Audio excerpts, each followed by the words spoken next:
for whatever reason, a lot of girls are asking me if I am down to be pegged. Whoa. I don't know if this is the energy I put off, but I am baffled by the amount of times I have been asked to be pegged by random girls online. I'd be baffled. Here's the thing about LeBron, though, and I might be contradicting myself a little bit here, but the thing about LeBron James is that he took if Shaq is the most dominant, then LeBron James took the dominance and added the skill, dog. Welcome back, guys, to another episode of the Unlucky Specialist Podcast. Yours truly, Sam Torres. And your boy, Jeff Depania, a.k.a. or if it's a.k.a. Another day in the books. Another day, another dollar, Jeff. Another day, another dollar. You know what I mean? You gotta get it. Glad we're back. We're in the new space. We've been shooting in. Thank you to our boy Jason, shooting in his studio. I know. Book a session. Yeah. Hey, definitely hit him up. Book a session. You need something recorded. You need some professional work. Hit my boy at Destructo Disco at Destructo Disco. Can't even talk anymore. We'll put it up. We'll put it right here. And hit them up for whatever you need. But we're back in the crib. We're in the valley now. In this valley heat. Back in the 818. Back in the 818. We could feel it. Feel that heat. How you been, Jeff? How's life been treating you? I've been good, man. Just had a pretty slightly eventful weekend. The homie came out from Palmdale. Shout out to the other Jason, not only Jason Steele. Right. Came out from Palmdale. He's moving to Chico, so I took him out. Couple spots. Got a little litty. And then I had a movie marathon with Amber, bro. Saw so many movies. I feel like my eyes burned. You did a few hours of that shit. More than a few hours. I did it was like fucking 7 hours, bro. 7 hours of movies. Yeah, it was a shit like almost 2. I'm gonna actually just fucking name them, bro. Just off the top, what you saw, what you liked the most. You know what I mean? How we like to see what your weekend was like, Jeff. Give us your recommendations. I was watching not even like the Peaky fucking Blinders, but everyone's been watching that. They're like not even recommendations, bro. This is just like exactly what I was watching. Right. It was fucking The Voyeur, bro. The Voyeur. For the freaks out there, watch this movie because this is basically like this should be like rated NC-17, bro. It sounds like a porno. There's a lot of titties. Oh my god. And there's maybe like shots of penis.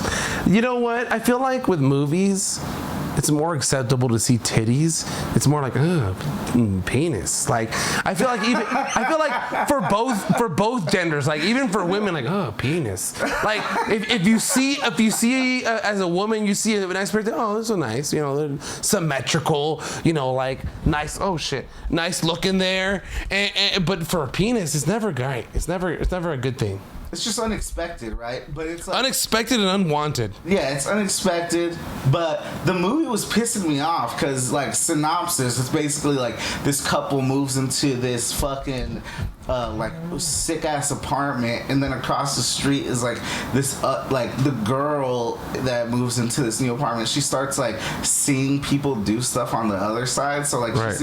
At first you're seeing different people. It's like, oh, this couple's arguing. Oh, like this couple has a new baby. Oh, this couple's like doing crazy. But then she like sets her sights on this one couple and like, well, this one dude who's like, having sex with this girl. Then he's like a photographer, and he's like inviting other girls, and he's doing like that thing where it's like, oh, like I'm a new. She like finds a way to like hear the conversations and shit, and like the dude is like banging like the chicks he's like taking photos of, and like, but then like he also has a French movie. It might be a French movie, bro, but no, it's definitely American. But I think it's Australian actually, but it's based in America. I think a couple of actors. That's the thing about certain movies, or European movies, guys. Mine with us, we're not with our usual equipment. You'll see me fixing our fucking mic stands, but European and outside movies just go out there a little more. I don't give a fuck what continent this shit was on. This shit pissed me off because it was just like they were like kind of. I won't ruin the movie, but they were basically excusing this like woman's behavior, like just being a peeping tom and shit. Like, yeah. like, you know what I mean? Like, it just wasn't like pissed me off. But if you want to watch it, watch it. And then I saw this other movie called Spontaneous, where these fucking high school kids are blowing up, like literally just like spontaneously blowing up. Blowing up or like exploding? Exploding. Like literally exploding. Like their clothes is all like they just explode. They evaporate. They like eviscerated. Crazy. And no one knows why. I think it has like a little like theme of like school shooting. But it's like basically just kids. It's got a little subtext going through the movie, just a little bit of a topic that they were trying to get through. Yeah, you know, and then it has like a little like kind of like virus theme going because it's like then the CDC comes, right, and the government gets involved. But that was actually a good movie. I saw another, and this is all on the same day, people. And I saw another. This is all in one day. All in one day. Then I saw this other movie called I Want You Back. That one was fucking good. This one has to do Charlie Day. I love Charlie Day from Always Sunny. Always Sunny. And he comes out in a lot of good movies. Horrible Bosses. Yeah, Horrible Bosses is pretty good. But this movie is hilarious. It's basically like this guy gets dumped by his girlfriend. This girl gets dumped by her boyfriend, Scott Eastwood. Yeah. Did pretty good. And then they somehow figure out that they're not coworkers, but they work in the same building. Right. So like Charlie Day sees the chick. What's her name? I just want to get the name right because this was actually probably the funniest movie I saw that day. It's one of the best movies. Jenny Slate and Scott Eastwood and Gina Rodriguez. But Jenny Slate is in this movie. Gina Rodriguez. Gina Rodriguez. Yeah, I like her. She's from Jane the Virgin. Yeah, she is. That's exactly her. She was so annoying in this movie. Yeah. No, and this is another movie I like. She's with the guy from Atlanta. Fuck. What's that movie called? It's super good. It's about, it's that whole indie vibe of relationships and how relationships don't work and you know how you try to make them work. Well, this is kind of like that, except basically Charlie Day and Jenny Slate are trying to they figure out this scheme where like he's gonna become Scott Eastwood's best friend and persuade him to like dump his new girl, and then fucking Jenny Slate is gonna infiltrate like Gina Rodriguez's like new relationship and try to convince like the dude, because he's like some high school like play director, but he's like into like threesomes and shit. Right. So he's gonna like she's gonna convince him to have a threesome and shit. Yeah. And it's just this whole convoluted. It's fucking hilarious. That movie is actually really good. That's probably the best one of the 7 that you watched this weekend. I think so. I honestly think the one that pissed me off the least, because then I saw another movie that fucking actually truly pissed me off. Damn. Don't you love when movies piss you off and you don't even know how to deal with it? You know? The Wave. Justin Long's in it, and then Justin Long's great. Really good. You know, it's not a bad movie. It didn't piss me off. The Voyeur pissed me off, but Justin Long, he's in it, and it's basically like this lawyer. He works for an insurance company, but then he goes to some. I'm already mad. Some party. And then he takes this weird drug that kind of resembles DMT, but he's on it like all day, and it's weird because. What's that movie? I'm sorry, I don't mean to go off topic, but was that movie on DMT? Like it was on Netflix, and the guy's looking into the camera, into the void. Bro, that was one of the trippiest fucking movies. It made me feel like I was actually on DMT. Like the way they filmed it and the way. Have you ever done DMT? No. Me either. But exactly. But it made me feel like if I would have tried DMT, this is what it would have felt like. But yeah, this guy does this crazy ass thing, but then it's like he's going back and forth through time, but then the things are actually happening. It's weird. It's very like all over the place. Cool visuals though, but there's so many plot holes. But then at the same time, it's like a drug trip, so there would be plot holes in the thing. So it's like out of the 7, what was your favorite? That one with Charlie Day and Jenny Slate. Just to get the name right, I think it's called Get You Back. How to Get You Back. Oh, for sure. It's on Amazon Prime. All these movies are on Amazon Prime. Don't you love those weekends where you just chill at home? Like, I haven't done 7 movies in a row, but chilling at home, watching just movies, just chilling. You know what I mean? Nothing to do, just movie after movie, and it's not movies that you've seen, movies that you're seeing for the first time. Yeah, all these movies I saw for the first time. Right, and I love that feeling. You know, you're seeing it for the first time. You're experiencing that moment of what they've written, what they've put together in front of you, and you're like, all right, this is good or this is not good. I think the reason why I saw like that many movies because they were all running like an hour and 30. Okay. So they were pretty quick, like views and watch. It's a Right. lot of rom-com-ish type stuff. Rom-com, but still like, you know, an hour and 30 Because is... the Voyeur was kind of like, not a rom-com, but it was like a romantic drama. Right. And it was like, that shit pissed me off. I recommend it if you want to be mad. If you want to be mad at somebody, watch The Voyeur. Yeah, watch that and get pissed off. Yeah, And then great. order some sushi. Sushi's great. That's what I did. Sushi's amazing. Before we move on, I want to just thank you guys for following us. Thank you guys for showing the love. Thank you for going in on our Instagram and replying and putting your DMs out there. If you guys don't follow us already, follow us on Instagram at Unlucky Specialist, on Twitter at The Unluckiest Podcast. We're on YouTube. Please follow us on YouTube. Subscribe. Hit the like button. Hit the bell because we have Hit the Gmail. Yeah, hit up the Gmail, theunluckyspecialist@gmail.com. You know, we like to hear from you guys. I feel like this episode or what we're doing today is a little more special, Jeff. It's a little more special because we're a little more interactive with the people that we may not have a lot of fans. We may not have a lot of people listening, but we got you guys and we want to interact with you And guys. you know what? We got questions and we actually got an email. Oh, we got one. We got an email and it's a doozy. Oh, it's a great It's one. a fucking doozy. You know what? And we need more of this. And I like what this person did. Made an anonymous email because we And that's great. Be anon. Just throw one anon email. Do a throwaway email. Like if you don't want your name, if you want your name and you still want to be anon, we won't even say your name. Look, If you don't want us to even know who you are, make a throwaway like this person. Set the tone. This person's setting the tone. he let us. Okay, I'm gonna say he because he says male. Yeah.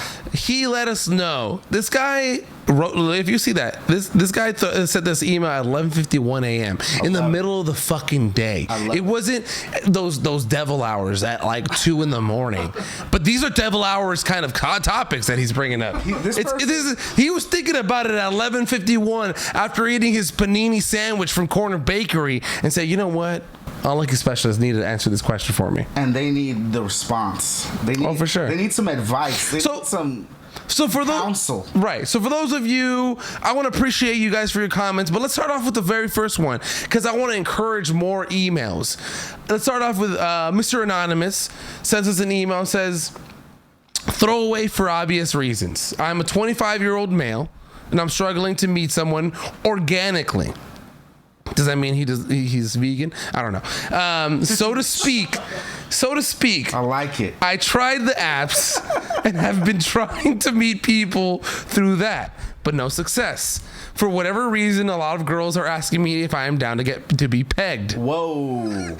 I don't know if this is the energy I put off, but I am baffled by the amount of times I have been asked to be pegged by random girls online. I'd be baffled. I'm a fit male, stand at 5'10". I don't consider myself feminine, but maybe there is a perception that I would enjoy this. I have asked all my friends if I put out this vibe, and they can't come up with any reason. At this point, I am ready to put in my profile, no, I don't want to. Hold on. I can't even read this straight.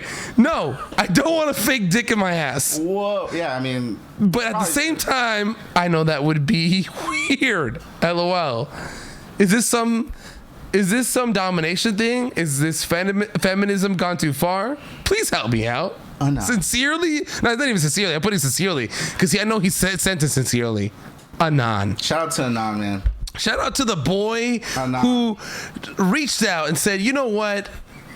This is a question I need to ask the public. Set the tone, Anon. Set the tone. Yes. You know what?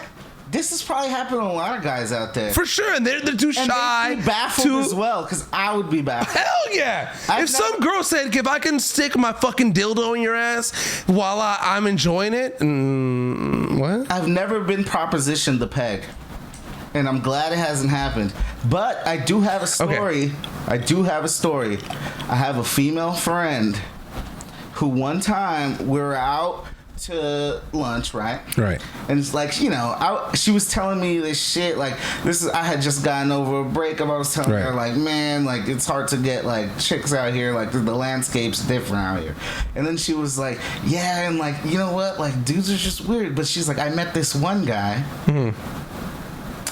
And he told her to put in his butt. What?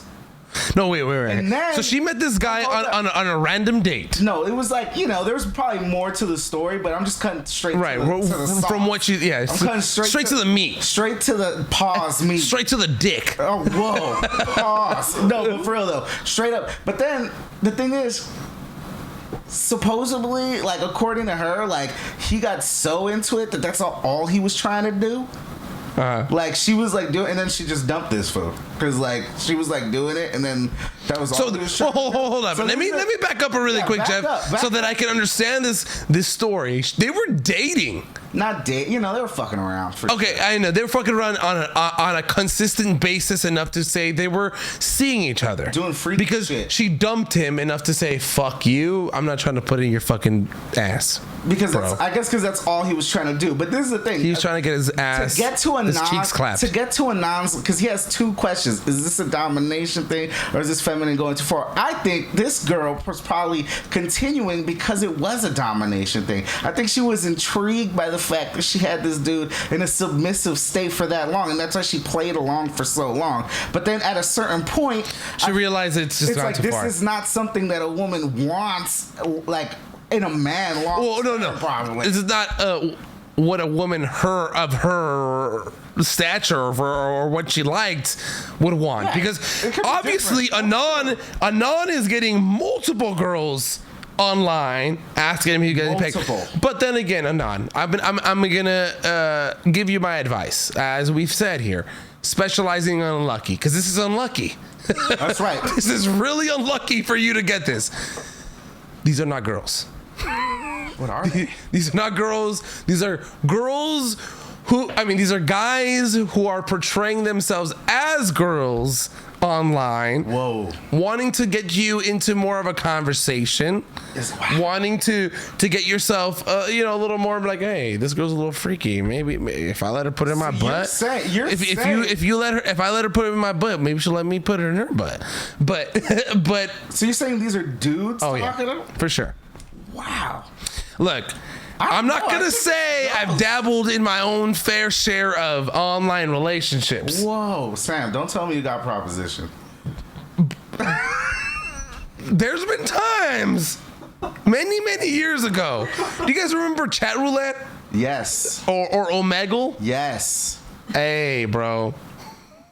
Yeah, but then like the wayward penis comes out. No, wayward penis, but sometimes they're not showing their face, and they'll act like they're a woman, and they'll talk to you, and out of nowhere, you know what, bro, you might have a dick. So you're saying, like, to Anon, you're saying this is just some like scheme by actual dudes to lure him into something, into meeting up and getting their dick in his ass. Wow, that's foul. It is. That's what I'm saying. Don't respond. Do not change your profile to saying, what was it? If I'm ready to put on my profile, no, I don't want dick in my ass. Fake. Don't do it. Don't even listen to those propositions. Yeah. You don't need to be pegged. Wait. Depends on what online forums you're on, because if it's what is that one like? You said like apps, you know what I mean? He's saying I'm assuming it's all this. There's certain it's kink life or certain shit like that. Like people like if you're on that app, then you know what you're signing up for. Right. You're on some like random. You're ready to get your assless chaps. Yeah, I mean, look, don't do it if you don't want to, man. Who am I to judge? It ain't for me. It seems like it's not for Anon. But okay, hold on. Like it's not for Anon. It seems like, but do you think he's like curious about it because he's questioning? He's asking us, like, because if he wasn't so curious, wouldn't he be like, all right, fuck this? I don't think he's curious, because really the question is this a domination thing, or is this feminism going too far? It seems like he's not into this at all. So it's like, is it a domination thing? Yes, I will say yes. Right. It is women wanting to dominate. But I don't think it's feminism gone too far. I think it has a little bit to do with both. Oh, wow. Because I think a lot of the women who are into that, they probably consider themselves some like hardcore femme, and they want to like dominate a man. So I think it has a little bit to do with both. I actually think they're very intertwined. I actually think that Anon has a very serious situation on his hands, and Anon, get back at to us. Let us know how this proceeds beyond this advice. You know what I mean? I honestly think he's like not even interested. From that email all alone, I don't think he's interested at all. I guess his question is to us is, am I giving off gay vibes? No. I don't think so. I think that's just a woman's, like, those certain women's perception of, like, maybe change your pics up, maybe put a picture of you, like, hugging your mom, maybe put a picture of you playing a sport, maybe put a picture of you, like, jogging or something. Wow. Like, I don't know. My mind is going every which way. I was thinking of you saying... I'm gonna tell you this. You know, someone once told me that it's a wise man once told Jeff. There's an art to the dating profile pictures. You have to have one at your job. You have to have one with your family. One with your friends. You have to have one with your friends. You have to have one with some female friends. Right. So then they give off that you're not a creeper, and you have to have at least a couple with you looking good with a couple angles. Right. So you have to give off those you have to be like, I'm a working man, I'm a family man, I'm not a creeper because I have female friends, and I'm not a loner because I have other friends. Exactly. So, you know, maybe switch up your profile pictures, do a little thing. Yeah, I don't know what you got going on. And yes, to answer your question, it is a domination thing, and it is feminism gone awry. I love it. I love that we started specializing in unlucky with this topic right here. And we need more of this. I feel like it should be a weekly thing, guys. Like, bring us more of this. Don't be ashamed. Like Jeff said, make an anonymous email. His email is a throwaway. It doesn't have to be this salacious. You could just be like, hey, I broke my toe. I can't walk. What should I do for the next 2 months? Hey. You know what I mean? It could nothing. Do nothing. Or Just sit at home and rest that toe. Or it could be more salacious. Like, I just cheated on my wife. Whoa. You know what do I do? Exactly. Like, whatever you guys want, you just let us know. But you know what? I fell in love with a stripper. I fell in love with a stripper. She riding. Oh, sorry. T-Pain has a song for that. I'm just throwing. That's exactly what I was saying. My advice is listen to the great mind of T-Pain. Great mind. But you know what? I think people, they send us, we get this crazy salacious question, not crazy, but really out of nowhere question. But I think a lot of people, they're tapping into I feel like knowledge bank. For sure. The true knowledge bank. Also, people want to get involved. People want to be involved in the podcast, want to talk to us, what we think about what's going on. We got a couple comments that I want to read off from the podcast. The homie, Good Times, is what we call him. Shout out to the homie. Shout out to Daniel. But, you know, I think you have to be a great person for people to nickname you Good Times. Yeah. Because that means you're always a good time. Straight up. That's literally his nickname is Daniel Good Times Omedo. I'm sorry for throwing your name out there. Mr. Good Times. Is this a hard nickname to live up to? No, he's always a good time. I feel like I don't want that nickname. What if I'm not having a bad day? I've never met him on a bad day. There you go. Wow. So I've always seen this guy, and he's always having a good time, and it makes everyone have a good time.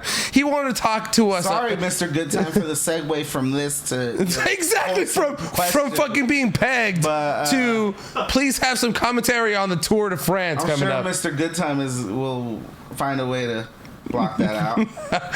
So Good Times is wanting to know what we think about the Tour de France 2022 coming up. Your cousin actually cycles, right? My cousin, Adam Pena, is a cyclist. He does his thing. Right. He actually cycles on the same team as Clarence. Yeah, I like that. That's dope. It's tight, little SFVA connect right there, but randomly somehow. I have no idea. I'm sorry, Good Times. I have no idea what the fuck is going on in cycling. What I will say is this, though, Mr. Good Time. Can you tell me why steroids are wrong? Because I'm pro steroid, pro cycling your blood, because I know that's what we're doing. You're pro cycling your blood through your body. They were doing like these like blood cycles through their blood. It wasn't like actually like HDH. It was like this like different like treatment that they were doing with their blood. I'm not against it. I'm actually very pro steroids. I want steroids back in all pro sports. He's so pro it, he might even try it himself. Oh yeah. When I'm 35, I'm gonna start doing roids. Straight up roid cycle. Just fucking. You know what though? Roids, testosterone replacement. You know what I mean? I'm trying to thrive, dog. Misunderstanding. I want somebody to comment or send us a message. Is roids only needle based? Is it a pill? It's ointment based. Do I put it up my butt? Like, I hope I don't have to do that. You know what I mean? Like, I think I'm gonna have to go to a doctor, and they're gonna like make it flow through my veins. Like, what happens? Little recovery ointments. It's funny because Jeff is like, you know what? I'm gonna get my HGH up. I'm gonna get yoked. I don't even say about being yoked. I just want. You're gonna get yoked. I just want to thrive, son. You're gonna thrive in life. You're gonna have all this energy as fuck. Yeah. You're gonna go to the gym, just lift 250 pounds on one hand. Let's go. Compared to what I was saying is, I want to grow a beard so I can just get fat. No, Sam, don't grow a beard to get fat. Grow beard. You know what I mean? Thrive. I feel like beards is a male makeup. I feel like you're dissing me right now. No, oh wow. I feel like you're. I never said anything about. This is a low blow. No. This is not nothing against you, Jeff. I'm just saying I want to let myself go, but I want to cover it up with hair. It's more like a hat. It adds something. It adds a little texture. It adds a little flavor to it all. No, you know what? I might jump on that HGH band with you. You know, who knows? Back to the Tour de France. We don't know shit. What happened to fucking Lance Armstrong? Free Lance Armstrong. He did nothing wrong. Okay, hold on. One question to Good Times. If it's called Tour de France, why is it through 4 different countries? I'll answer that. Because France dominates Europe. Oh. It might go through Copenhagen. Right. It might go through a little Switzerland. Yeah. But France dominates. France is the most powerful European country. You think so? At me, NATO. I don't know. Me. I feel like Germany is. It's debatable, son. Is it debatable? Germany's sticking on the pegging. Have you used a Dyson before? Speaking on the pegging theme, Germany's getting pegged by Russia, dog. Let's go. From the back. Pro Putin podcast, dog. Whoa. Let's get spicy. We'll get a little spicy here. Let's move on to Caleb's question. Shout out to Caleb. I got an answer for you right here. Why is Jeff not drinking more? Drinking right here. Why are you not smoking more? Caleb, I got an answer for you. We're drinking constantly on this podcast. We're even slightly almost sponsored by Miller Lite. Yeah, Miller Lite. Hopefully soon. But anyways, we're not smoking more on this podcast because we're not Snoop Dogg. Yeah. And I cannot keep a train of thought after hitting 5 bowls back to back or 2 joints. Last podcast, we hit 1 joint and we're like, what the fuck are we talking about in the beginning of the podcast? Me and Jeff spent 10 minutes talking about Dead City Punks because we had no idea. Shout out to Dead City Punks, dog. What we were talking about. No, all I'm going to say is I have to smoke before or after. I can't be smoking on because then I'll just lose my train of thought. Just right. Like We'll be lost. Hey, yo, Caleb, I'll smoke you under the table. What? Damn. Smoke out. Unlucky Specialist Smoke Out 2023. Let's go. You know what I mean? We'll have a festival. Every podcast or every like influencer has a festival nowadays. Oh, we're going to do it. We got to join up with the homie from Push and Burgers. He's got to give the munchies. You know what I mean? Somebody's got to eat something. Gotta eat. And we'll supply the entertainment. You come on over. We'll have somebody rap for you and sing for you. But see, I want to say, do we have any other like off-topic questions? Because I know people had a couple sports responses / questions. We don't have any other. Oh, we have one more. Oh yeah, we do. We have one more off topic before we get into the sports. By the way, if you have the chance, go follow the boy at Soft Spin. Beautiful. I mean, like, if covering all the songs that you like with his own flavor, the own style. My boy Alex Morales, give him a follow, give him a like. At Soft Spin, always giving us some love. Wants to know what is. And if we can have a little like a little like moment of silence. No, conspiracy theory music, some Twilight music in the background. Why did Biden fall off his bike? I know. Oh, you know, Jeff? Because he couldn't put his foot on his pedal, dog. Because I don't know, bro. Like that was something. I love the memes that came after that. Like a bird hit him. Oh shit. Joe Rogan just like interviewing him while he's down. Yeah, exactly. With the UFC. Yeah, with the UFC. Yeah. That shit was funny as fuck. Bro, people be shitting on your boy Joe, bro. I mean, not your boy. On the boy Joe. Honestly, like, that's just dope, though. Like, you know what? People shit on Trump. People shit on Barack. People shit on Bush. You gotta shit on Joey B, dog. Right. Joey B. Look, Joey B. No president is off limits, man. No way. Everybody just shit on the president. If you get butthurt because someone's dissing the president, you're the problem. Right. And that's all to you little Trump supporters, all you little Biden dick suckers, all you little Barack Obama shufflers. You guys are all the same. You guys should actually get along because you guys are literally sucking dick for a living. Like, you guys are the same. I heard a take he just forgot how to ride a bike. There you go. No, and where people said you know how you never forget how to ride a bike? Because he's 80 Joe years Biden old. fucking forgot how to ride a bike. I don't want my 80-year-old my dad's not 80 years old for the record, but if he's 80, I don't want him on a bike, dog. No way. You could take care of the POTUS. In the medical field, we always say for people that age, when you fall, it's the beginning of the end. Beginning of the end. He got up pretty quick though. But he really did. He really did. When he's public, he knows how to handle himself. No, but the truth is, it was aliens though. It was aliens who knocked Joe Biden off his bike. Aliens, the Jews. No. Also, I don't know if you guys see the new show Unexplained on Netflix. It was the fucking pyramids, bro. Yeah, electromagnetics coming out of the pyramids. Hell yeah. Sending messages out. Fuck yeah, dude. Look, on our last 2 podcasts ago, we're talking about Lambda. Who gives a fuck? We never know if aliens out there. It could have been fucking Lambda. But let's say we're gonna take a quick break before we get into the questions about sports. We're gonna get right back into it with everything that you guys sent to us. Right back on Lucky Special Podcast.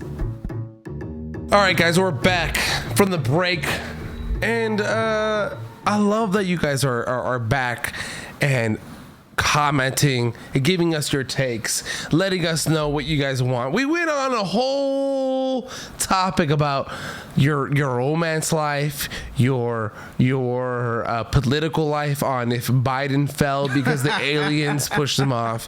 But now let's get into the nitty gritty, the meat and bones, the meat and bones of what Unlucky Specialist was built off of: sports Foundation. and basketball.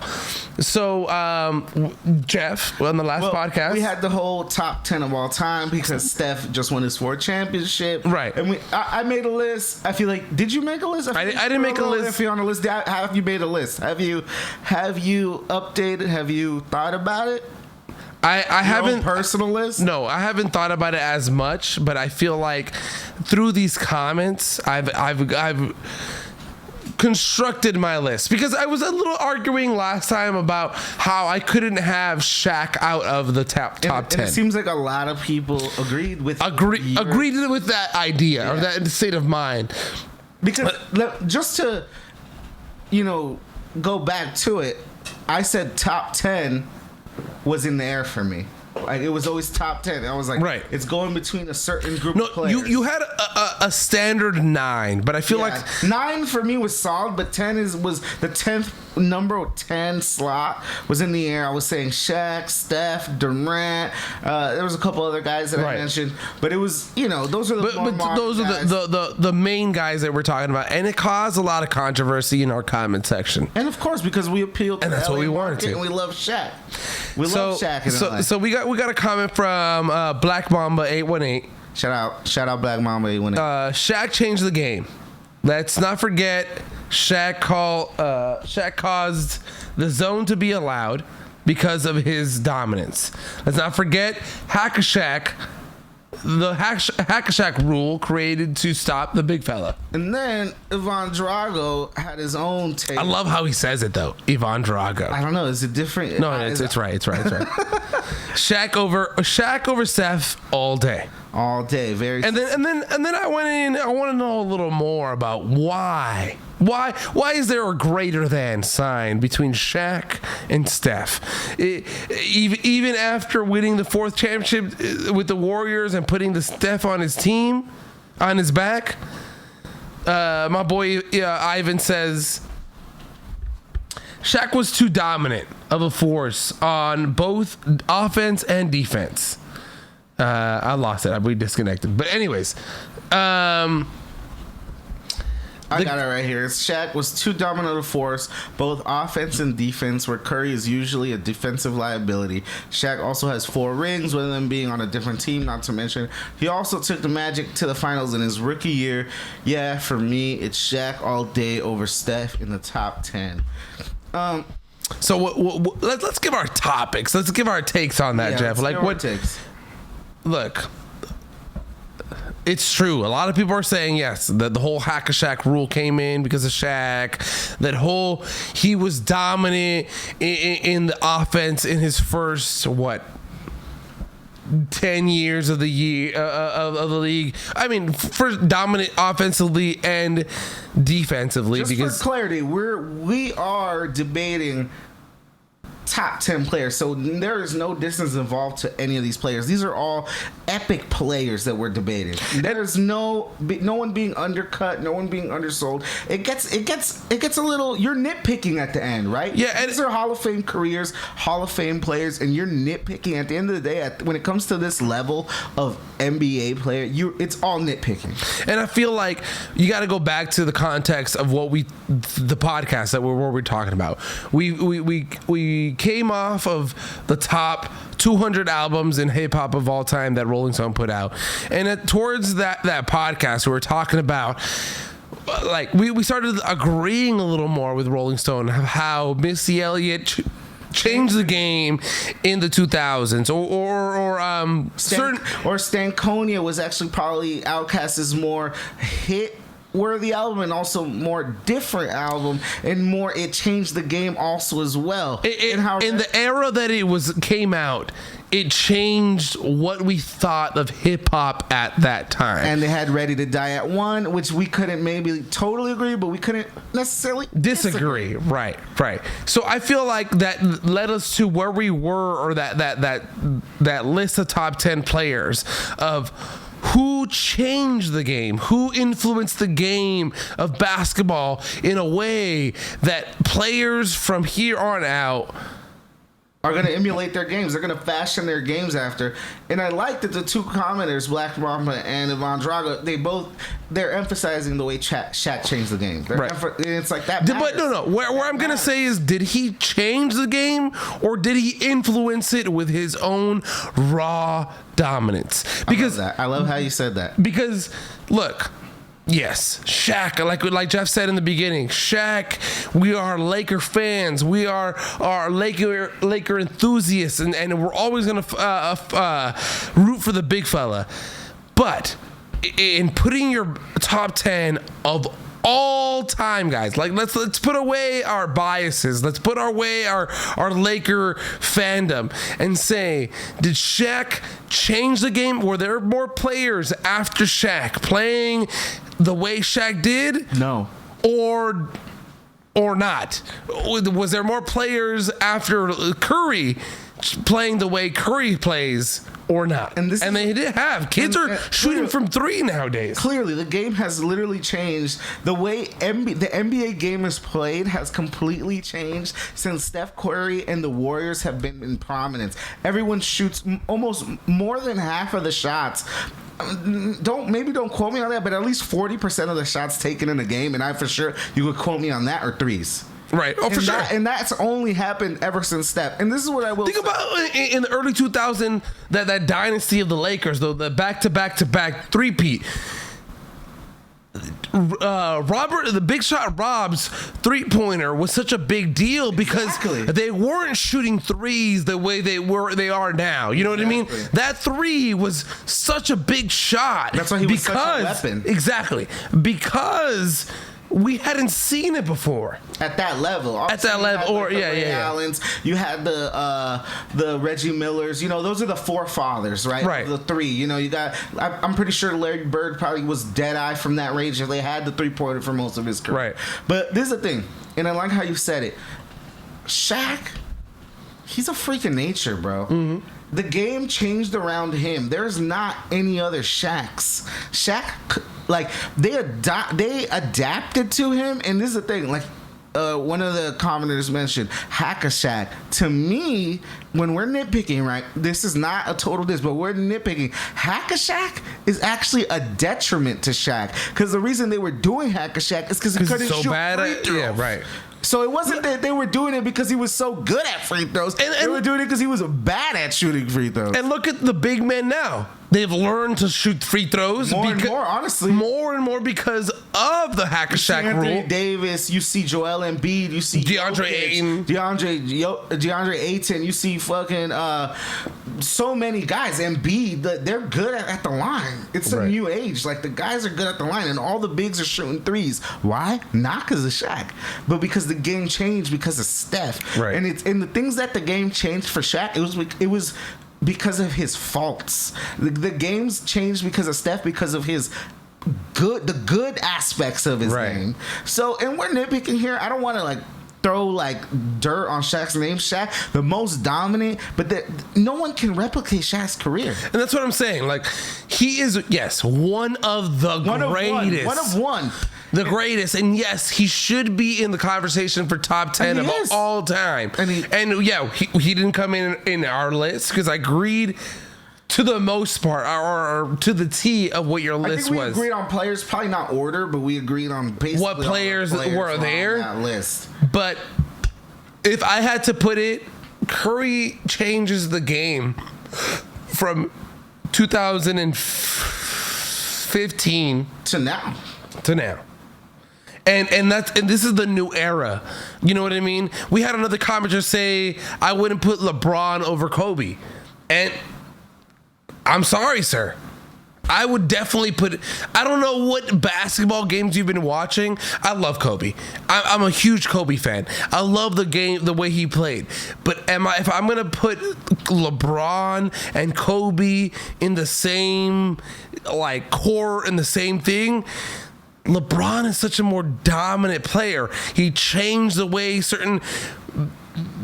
kids look at their body now. Look at their health now. Look at the way they go to the rim now. See, this is what I will say. And shout out to the other homie Sam.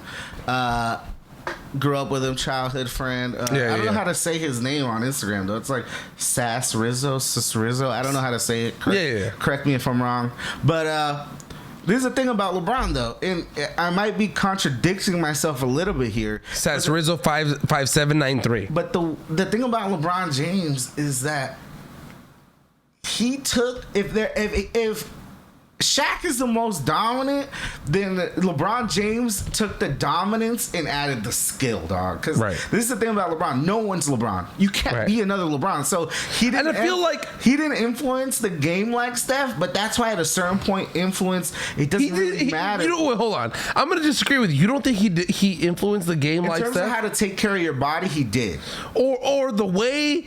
That dominance, the athleticism, that like I feel like Andrew Wiggins and all these other no, hold on. I'm not comparing him exactly like him, but I feel like these kids looked at him and say, look, I want to be dominant coming into the paint, just destroying that, as well as getting those handles and shooting from beyond the arc. I mean, he changed the game in terms of like a big power forward level body, like in the 90s. He made that point forward real. Yeah, in the 90s, he'd be like Karl Malone, right? Like, he has that Karl Malone type body. But he changed the game in terms of, like, you could be a Karl Malone level athlete, but also have handles, also have the outside shot, or also being able to do the point guard. And I also feel like Magic Johnson also kind of did that, too. Like, it's that 6'9" point guard. So LeBron James incorporated that whole package. What I will say is that LeBron James probably influenced a lot of players on how to take care of their body, how to be a true professional. But I feel like Kobe did that. I feel like Mike did that. I feel like a lot of guys did that.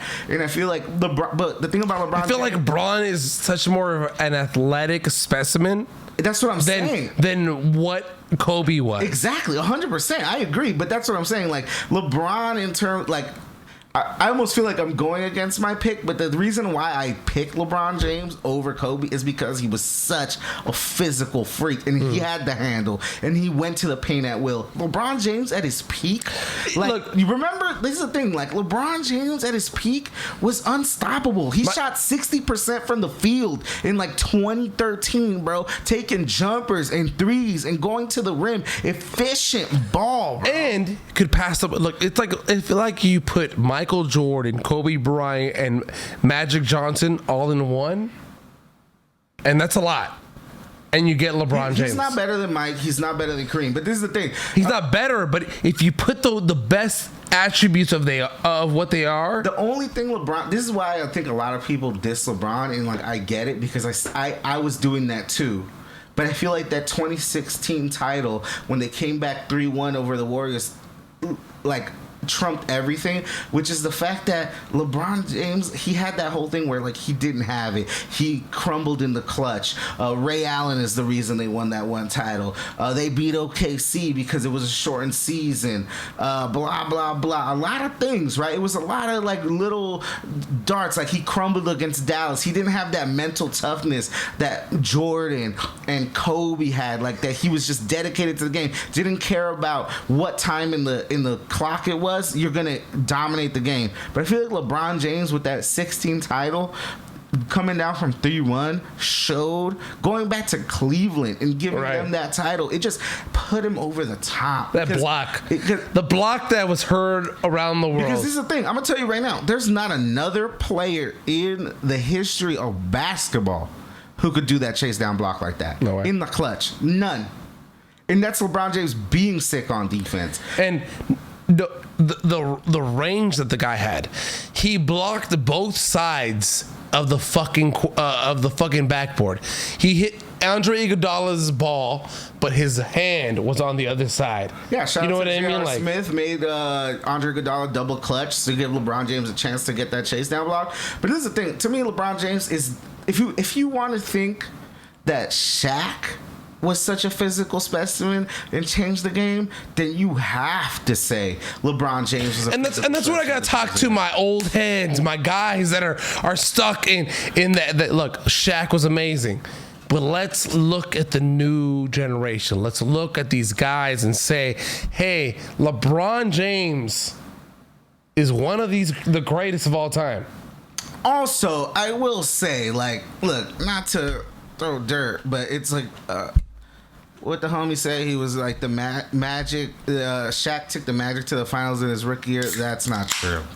He took him in his third year. Right. You go to Basketball Reference and check it out. I get it. You know, we all get nostalgic. We all get a little excited now and then. But let's get our facts a little straight. You know, it was 96 against Hakeem. You know, it's like he didn't go his rookie year. Rookie year, they didn't even make the playoffs. So, that's the thing.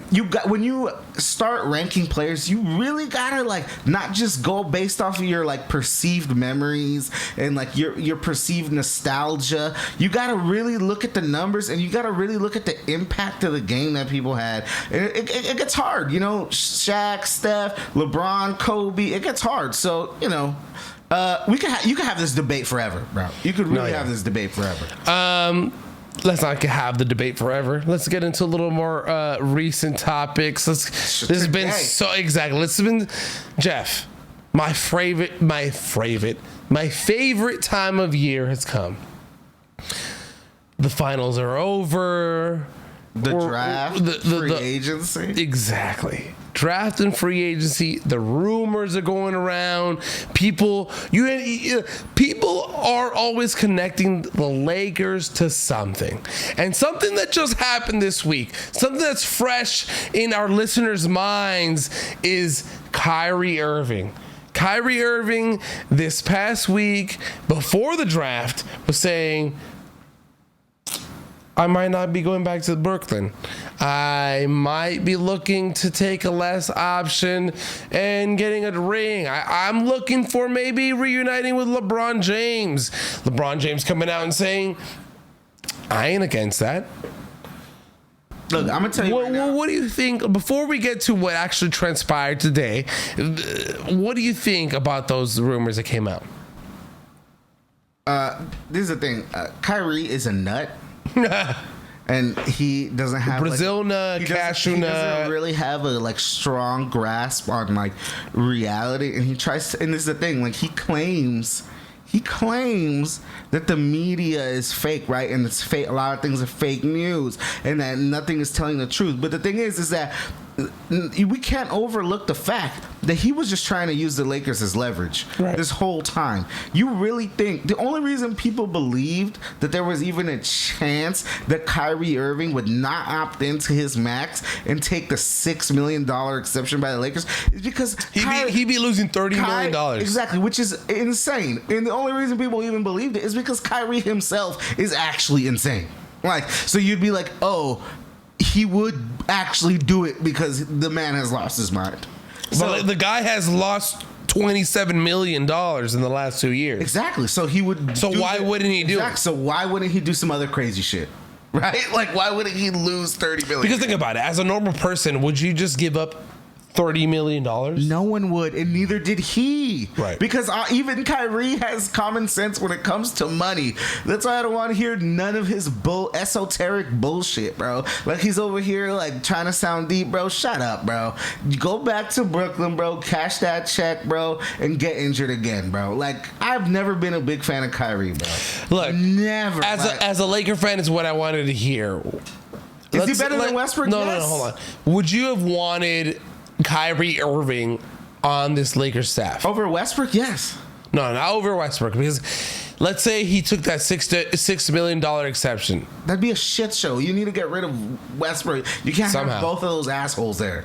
Right. You can't have both of those like wrecked ships on there, bro. Like, you just can't. Like, they're both toxic. Look. At the end of the day, my take is I would never have. Look, I love Kyrie Irving. Kyrie Irving is a one in a lifetime All-Star, a guy that you would always want on the team. Of all time. But in this Lakers team, the staff that they have, I wouldn't put him there. Why? Because it wouldn't fit. It wouldn't work out. Who do we have? It's the same thing as we had last year. We brought in Westbrook, and we're like, oh my God, we're going to the fucking finals. You know, it's this guy that's brings triple doubles. But what does he like? We're paying this guy, but what else do we have to support the big three?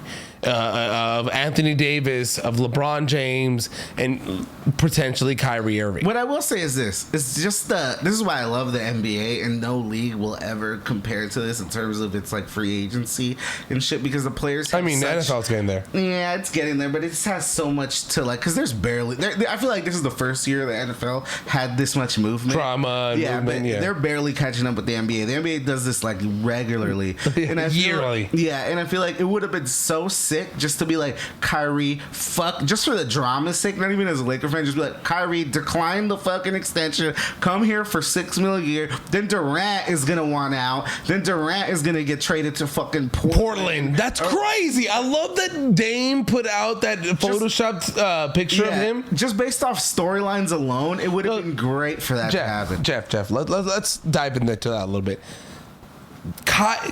Damian Lillard and Kevin Durant in the same team in the West. I mean, they would instantly shoot up to contender status. Think about the West, like moving forward. The East wouldn't even be a factor anymore. What are you talking about? The best teams are still in the East. What? Yeah, I think Jeff, the West is if you would put Damian Lillard, Jeremy Grant, and Kevin Durant all in the same team, Jeremy Grant is garbage. You have Steph Curry still in his somewhat prime, and they just coming off of a championship. You get Kyrie Irving in Los Angeles with LeBron James and Anthony Davis. They add a couple pieces here and there. How is the West not the most stacked conference in the NBA? Because you still got the best team in the league in the East. Who is the best team in the East? The Milwaukee Bucks. Who do they have? Antetokounmpo, and that's it. And Middleton and Drew Holiday. How dare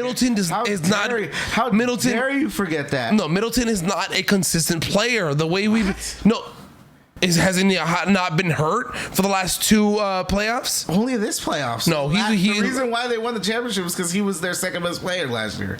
At the end. Yeah, he was the hurt whole in the season. beginning. No, he wasn't. No, he was in the beginning of the playoffs. I'm gonna tell you right he now. was If hurt. Chris Middleton was healthy this year, they would win the championship. You sound like every other Laker fan.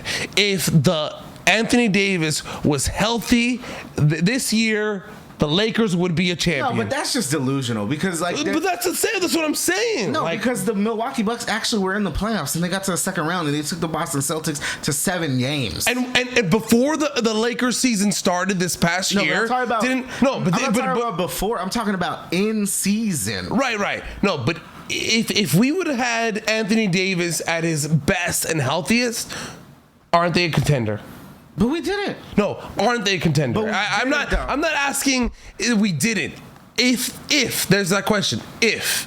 I mean, based off the roster, no, because Russell Westbrook didn't fit.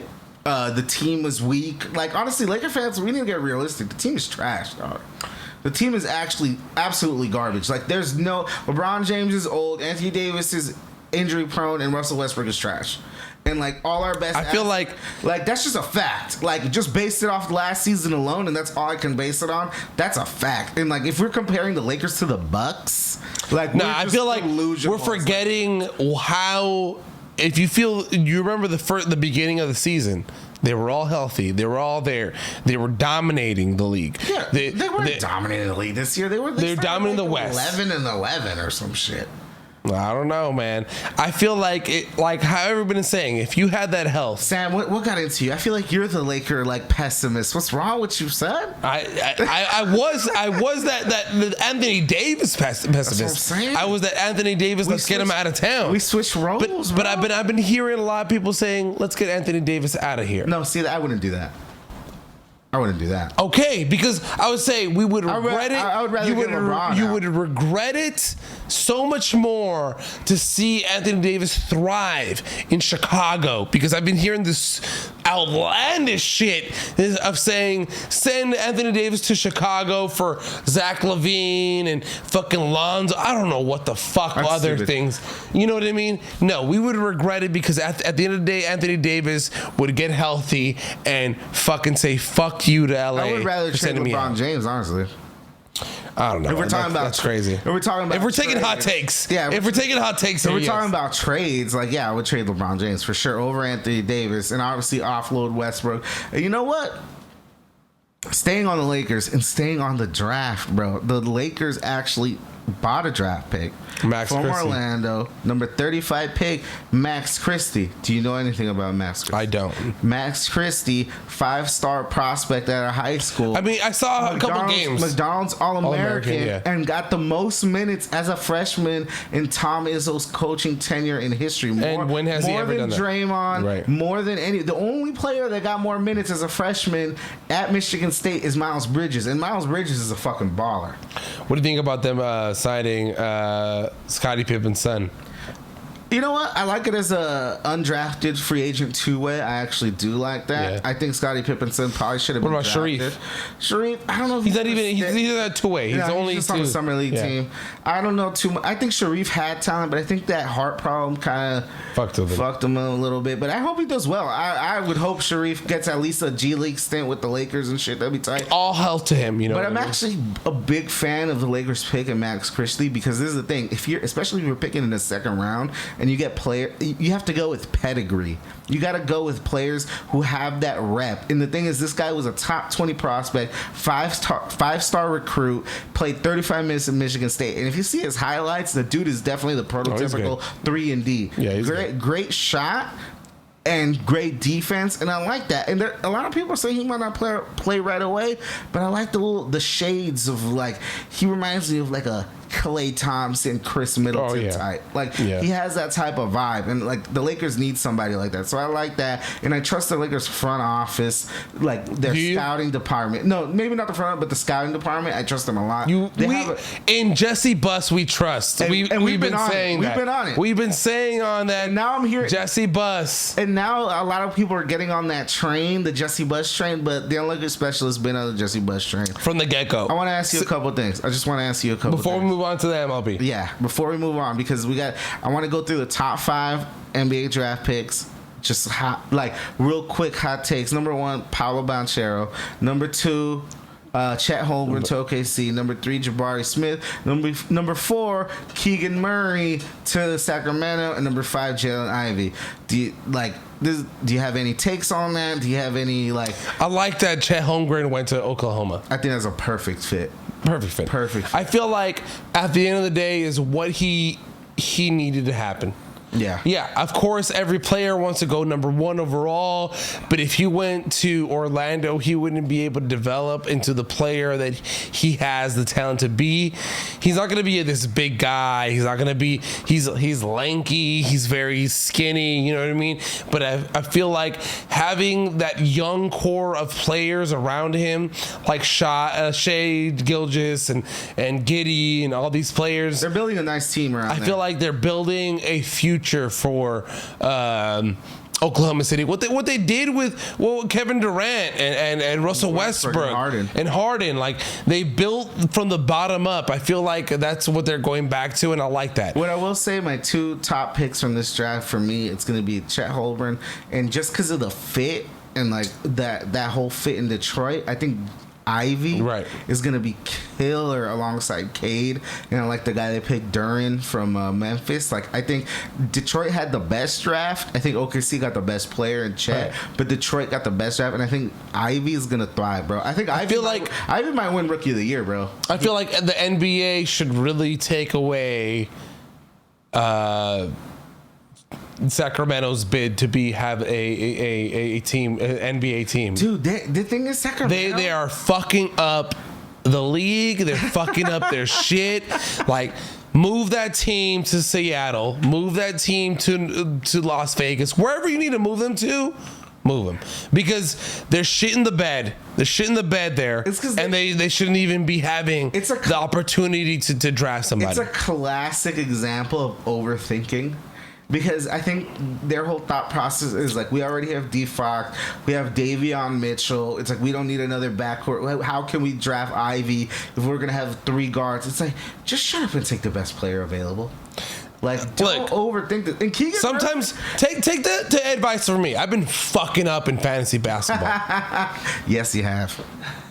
But now I'm learning that you got to start thinking like a real GM, not like what fits here? What do I put here? And how can I do? No. Take the best player available and fit your team around that shit. And then figure it out later. And this is the thing. This is not a diss on Keegan Murray because he was the best player in the Big 12 and he's a fucking stud. But the thing is, it's a risk. It's a risk because Ivy is for sure the better player. Yeah. I hope it works out for the Kings, honestly. I really do. I do too. Let's move on a little bit to baseball, Major League. I want to talk about the big thing. I mean, it's not even the Dodgers. We're going to leave the Dodgers to the end. But the biggest thing in baseball this weekend, the Angels and Mariners series. A little Angels talk? A little Angels talk, a little Shohei talk, a little Mike Trout. And I'm glad you said that, a little Shohei talk, because this is the thing. Before the crazy calamity that happened on Sunday, Shohei actually had one of the greatest weeks in baseball history. Yeah, he did. Fucking struck out 12 and hit like 2 dingers. This guy's one of the greatest players. He's Babe Ruth in the flesh. Babe Ruth in the flesh. Shohei Ohtani. And he wants to play for the Dodgers. Yes, become a Dodger. He wants to play for the Dodgers. Become a Dodger, please. He really wants to play for the Dodgers. Because you're rotting away in the OC. Oh, for sure. So on Saturday night, they hit the Seattle Mariners. No. The Seattle Mariners threw at Mike Trout, one of the best hitters in the game. Probably the best. They buzzed him right on top. They almost hit him in the head. It was a couple like comments here and there saying, you know what, the best player in the game, we have to throw him there, yada yada. And the thing is, the Seattle Mariners actually won that game on Saturday night, and they celebrate. You know, baseball's barely getting into like accepting the little celebrations. The Seattle Mariners, the outfield. They have a lot of young guys like Julio Rodriguez, and they got a lot of studs out there. So they were doing a little dance, little TikTok dances, if you will. Then they took a long time with the the high five line. Phil Nevin and the whole Angels bench stayed out. Look, you're them. never gonna see a game where baseball players lose and stay out there. They get out. They're out. Yeah. They're gone. It seemed like the whole. So you knew they were capturing that. They were taking pictures. Side note, and this is the thing. It came to my head when I was watching this whole shit.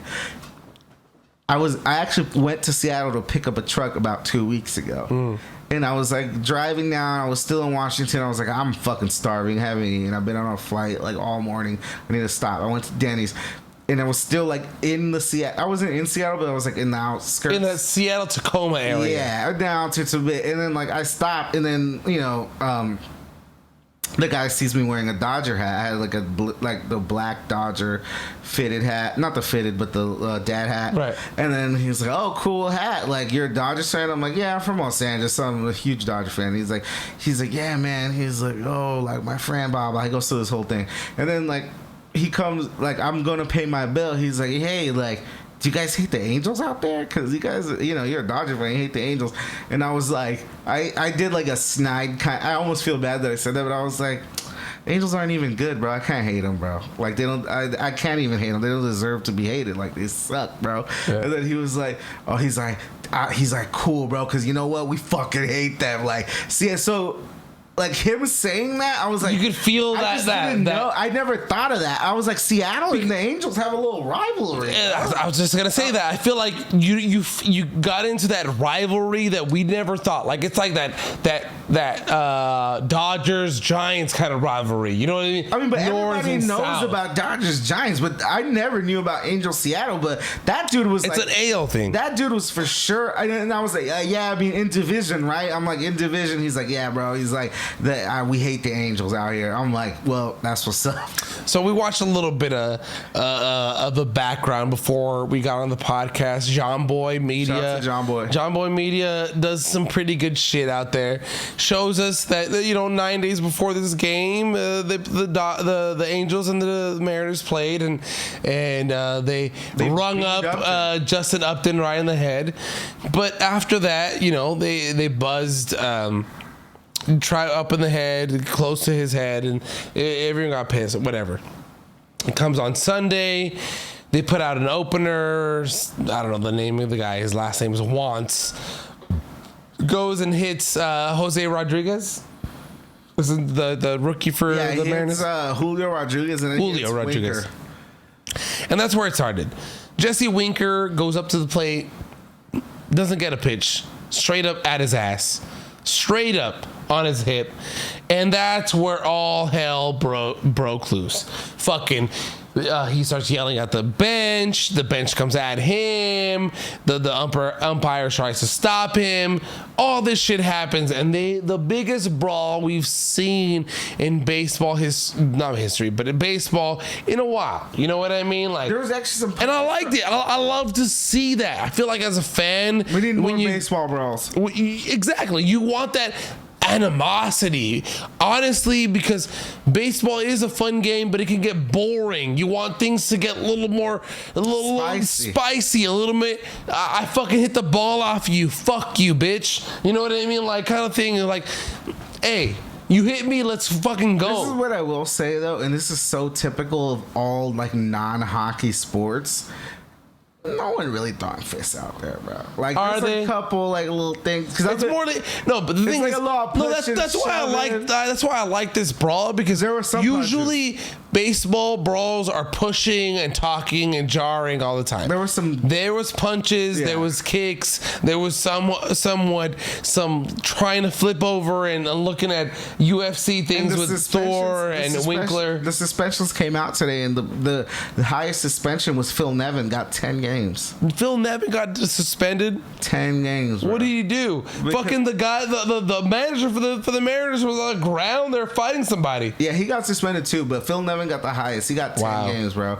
And this is the thing. I think he did it because how we saw in the whole John Boy video, like you could tell that he had been already anticipating it from the night before. Yeah, for sure. So it's definitely premeditated. He premeditated. He put out an opener out there, make sure that somebody got hit. I will say this: the unlucky specialist is pro baseball brawls. I need more of those. I need more. We're pro violence. Pro violence. We need more Nolan Ryan fucking beating Robin Ventura up. We need more of that. Oh yeah. And there's the thing, because like I said, basketball. The fights are little nene fights. Baseball, nene fights. Football, you see some little punches here and there, but the whole game is violent. So it's like maybe you don't need already punch. A car crash every fucking But shout out to hockey. Fools are really throwing fucking haymakers. And shout out to hockey. And shout out to the fucking Colorado Avs, man. Yeah, they won the Stanley Cup. That's crazy.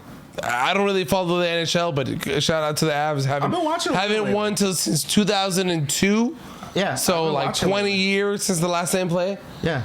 Won. But shout out to them. Playoffs. Fun. Before we end it, I want to say a little bit about our Dodgers. They haven't played so well, but they went into Atlanta. And Freddie Freeman, going back to his hometown, not hometown, but going back to where he grew up as a Major League Baseball player.